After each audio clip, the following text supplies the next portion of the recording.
Jeannie, and this is my husband David. Hi. You are watching us right now on one of my best friend in the whole world. You're on her blog, so thank you for checking us out. Megan actually asked us to do an entry on her blog, so we decided to do a little video. So we are originally from Miami, but we are currently living in London. In fact, we've been here 11 months, and we are going to be returning to Miami soon. What we're gonna do for today is we're gonna play, have you guys heard of the Newlywed Game?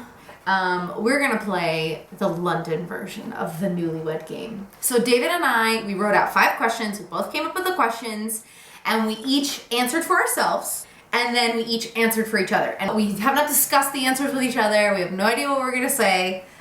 So are you ready to start? Yeah, let's do it. The first question, kind of an easy one, a little softball to throw. See how well we know each other in our year here in London. First question is, favorite restaurant in London? So I think Jeannie's favorite restaurant in London has been Oaxaca's. It's a Mexican street style restaurant. Guess what I put, guys? I put Oaxaca, Chipotle, and tortilla, because they're all kind of the same thing. But I love Mexican food, and actually those restaurants are really good. So Oaxaca, he got it! Yes! I put, your favorite restaurant here in London has been any high street fried chicken place. I love London fried chicken, but my correct answer was, What did you put? I put Dil Tandoori. It's a little Indian restaurant right down the road that whenever I'm really hungry, I order from Dil Tandoori. Yes. Dang, okay, So, I forgot about that place. I have 1 point, you have 0 points. Oh, we're keeping score. Well, No, I we're mean, keeping score. Yep. Question number 2 was name the best lost in translation moment you had in London. So, we speak the same language, but we often miscommunicate. A lot. I think the best lost in translation moment was when you commented on Charlotte's petticoat. Remember that? You were talking about her pea coat. Her peacoat. So in America, we know what a pea coat is, like a wool coat. A petticoat is like, like underwear, like something you would wear under your dress. He actually said petticoat. So I basically said you have lovely underwear. What? It was a great moment. Unfortunately, my answer was not. Oh, My answer was when I offended our friend Debs by calling her her. I referred to Debs as her, and she was totally that just offended. happened. So that's weird. Okay, let me explain a little bit. Apparently, here in the UK, it's offensive to refer to somebody as strictly a pronoun. So if I'm talking about Jeannie, I should reference about Jeannie. I am giving this coffee to Jeannie, not I am giving this coffee to her. So there you go. I still think the petticoat story is better. But yes, it is true that offends them. My turn. My guess. What is... I guess the biggest lost in translation moment for Jeannie was when somebody asked her, "You alright?" And she thought that that person was asking if anything was wrong, but in fact they were saying, "How you doing?" Yeah, that's what they say when they greet each other. You alright? And I was like, do I not look alright? But that's not what I said. When I saw Lauren in the store and she said that she was going to Ibiza, and I had no idea what she was saying. She was going to Ibiza, which is a island off of Spain. It's like a great vacation spot. And so with the East London accent, she said Ibiza, which is Ibiza.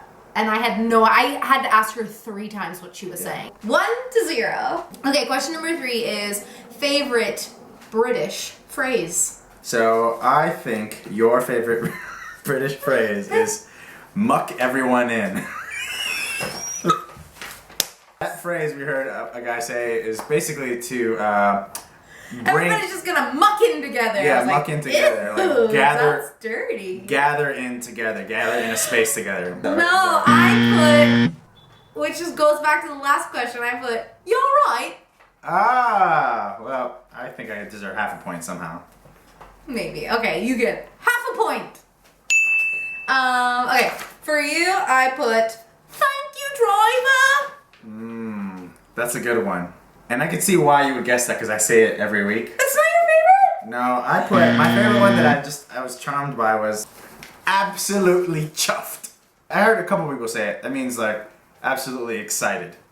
Chuffed. That's a good one. I still think it's thank you, driver. Tell you what, I'll give you half a point for that. Thank you, driver. I get a half a point. That's a good one. Question number 4 is, what will I miss the most about London?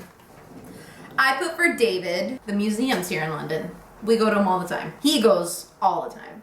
You got it right. I did guess museums. That's my actual answer. I wrote free museums. Free? They are free. The museums are here free and they're amazing. Yeah, you get 1 point. I get a point. You get a point. Okay. Good guess.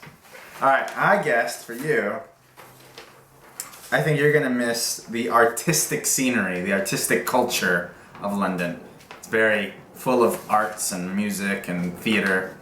So that's what I guessed. The inspiration of the city. So yeah, you totally got it. Point. So I think I'm still in the lead by 1 point. I think I have 2.5 points. You have 1.5 points. 1.5. Okay. So we can tie it up here, or he can win. Yeah. Last question. Number 5. You read it. The number one thing you learned while being here.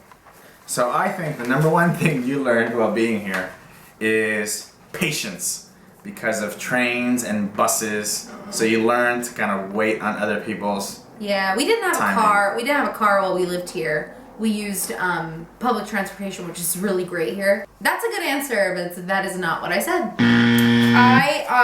I said identity. That's kind of the number one thing I learned here. Not as, like an American worship leader, whatever, I thought I was before. My identity. I am a child of Christ, and yeah, so that's kind of the biggest thing that I've learned while being here is where my identity was found. But within that, there's like patience, right? You gain patience. Totally not giving you a point for All that. right, no point. For you, I said the number one thing you learned while being here is living on mission. Like just being really intentional about the relationships we form, who we're spending time with, and that's something that when we move back to America, you're definitely going to carry over. I know. I'm gonna give you half a point for that because the actual phrase I wrote is I learned that people want community. Oh, that's totally living on mission. I totally get a point. That's like. Yes, I get a point. I get a So point. let me expand my answer. So yeah, I just think the different activities that we participated in the community, we just learned the people who were there wanted to be there, not just because of the activity, like a pub quiz or ladies football, or they don't just enjoy the activity, they love being around the people. And so I think it's just really kind of eye-opening that people anywhere want community. It's kind of the same answer, but why not? Sure, a point. We're tied. Tiebreaker time. Our tiebreaker is going to be settled through the age-old tiebreaker of rock, paper, scissors. Best out of 3? No, I'd say 1. Make it or break it. Rock, paper, scissors, shoot. And on Rock, shoot, paper, bam, scissors. you throw out what you got. Alright, ready. Rock, paper, scissors, shoot! Woo! I win! What do I win? A kiss. Thanks for hanging out with us. And thank you, Megan, for asking us to be a part of your blog. And if you don't regularly read her blog, if you found this through maybe something we posted, you guys need to check it out. Read past articles, keep up with her, follow it. Really encouraging writing about growth. Her faith, her family. I love the stuff she writes about Abram, her son. It's hilarious. So thank you, Megan. Yeah, maybe we'll do it again sometime. And have a wonderful day. Cheers. Cheerio.